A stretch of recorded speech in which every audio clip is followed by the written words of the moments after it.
Price the Lord. ದೇವರ ನಾಮಕ್ಕೆ ಮಹಿಮೆಯಾಗಲಿ.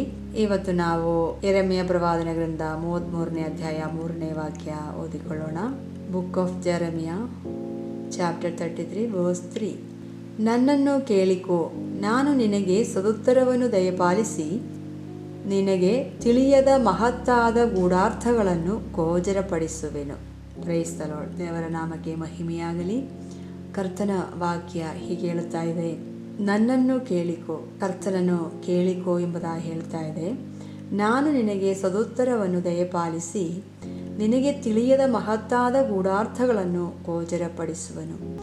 ನಾವು ಈ ದಿನಗಳಲ್ಲಿ ಉಪವಾಸವಾಗಿ ಪ್ರಾರ್ಥನೆ ಮಾಡಿಕೊಂಡು ದೇವರ ಹತ್ರ ಕೇಳುವುದಾದರೆ ಕರ್ತನ ಹೇಳುತ್ತಾನೆ, ನಾನು ನಿನಗೆ ಸದುತ್ತರವನ್ನು ದಯಪಾಲಿಸಿ ನಿನಗೆ ತಿಳಿಯದ ಮಹತ್ತಾದ ಗೂಢಾರ್ಥಗಳನ್ನು ಗೋಚರಪಡಿಸುವನು. ಮನುಷ್ಯರಿಗೆ ಗೊತ್ತಾಗದಂಥ ಕಾರ್ಯಗಳು ಗೊತ್ತಿರುವುದು ಕರ್ತನ ದೇವರಿಗೆ. ಅದರಿಂದ ನಾವು ದೇವರನ್ನು ಕೇಳುವುದಾದರೆ ಉಪವಾಸದಿಂದಲೂ ಪ್ರಾರ್ಥನೆಯಿಂದಲೂ ದೇವರ ಸನ್ನಿಧಿಯಲ್ಲಿ ನಾವು ಕೂತುಕೊಳ್ಳುವುದಾದರೆ ಕರ್ತನು ನಮಗೆ ಮಹತ್ತಾದ ಗೂಢಾರ್ಥಗಳನ್ನು ತಿಳಿಸಿಕೊಡುತ್ತಾರೆ.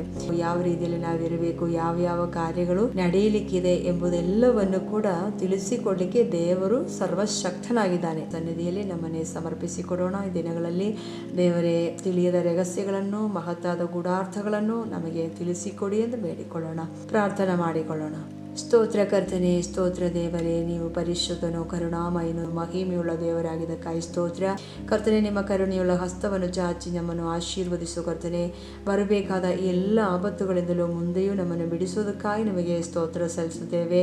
ನಾವು ತಿಳಿದು ಮಾಡಿರುವ ಎಲ್ಲ ತಪ್ಪುಗಳು ನಮ್ಮಿಂದ ಕ್ಷಮಿಸಿ ಮುಂದೆ ದೇವರೇ ಯಾವುದೇ ವಿಧವಾದ ಪಾಪಗಳಿಗೂ ತಪ್ಪುಗಳಿಗೂ ಸಿಲುಕದ ಹಾಗೆ ನಮ್ಮನ್ನು ಕಾಪಾಡಬೇಕಾಗಿ ಪ್ರಾರ್ಥಿಸುತ್ತೇವೆ. ಎಲ್ಲರೂ ಕೂಡ ದೀರ್ಘಾಯುಸ್ಸಾಗಿ ಆರೋಗ್ಯವಾಗಿ ಸಮಾಧಾನವಾಗಿರುವಂತೆ ನೀವು ಸಹಾಯ ಮಾಡಿ ಒಂದು ಜೀವನದ ಬಿರುಗಾಳಿ ನಮ್ಮ ದೇಶದ ಮೇಲೆ ಬರಬೇಕಾಗಿ ನಾವು ನಿಮ್ಮ ಸನ್ನಿಧಿಯಲ್ಲಿ ಕೇಳಿಕೊಳ್ಳುತ್ತೇವೆ. ತಿಳಿಯದ ಮಹತ್ತಾದ ಗೂಢಾರ್ಥಗಳನ್ನು ನಮಗೆ ತಿಳಿಯಪಡಿಸಬೇಕಾಗಿ ಪ್ರಾರ್ಥಿಸುತ್ತೇವೆ. ಬರಬೇಕಾದ ಎಲ್ಲ ಆಪತ್ತುಗಳಿಂದಲೂ ನಮ್ಮನ್ನು ಕುಟುಂಬವಾಗಿ ನೀವು ಸಂರಕ್ಷಣೆ ಮಾಡಬೇಕಾಗಿ ಪ್ರಾರ್ಥಿಸುತ್ತೇವೆ. ದೇವ, ನಮ್ಮೆಲ್ಲರನ್ನು ನಿಮ್ಮ ಕರೆಗಳಲ್ಲಿ ಒಪ್ಪಿಸುತ್ತೇವೆ. ದೇವದೂತರ ಸಹಾಯವನ್ನು ನಮಗೆ ಪ್ರತಿಯೊಬ್ಬರಿಗೂ ಅನುಗ್ರಹಿಸಬೇಕಾಗಿ ಪ್ರಾರ್ಥಿಸುತ್ತೇವೆ. ನಮ್ಮ ಪ್ರಾರ್ಥನೆ ಕೇಳಿದರೆ ಅದಕ್ಕಾಗಿ ಸ್ತೋತ್ರ.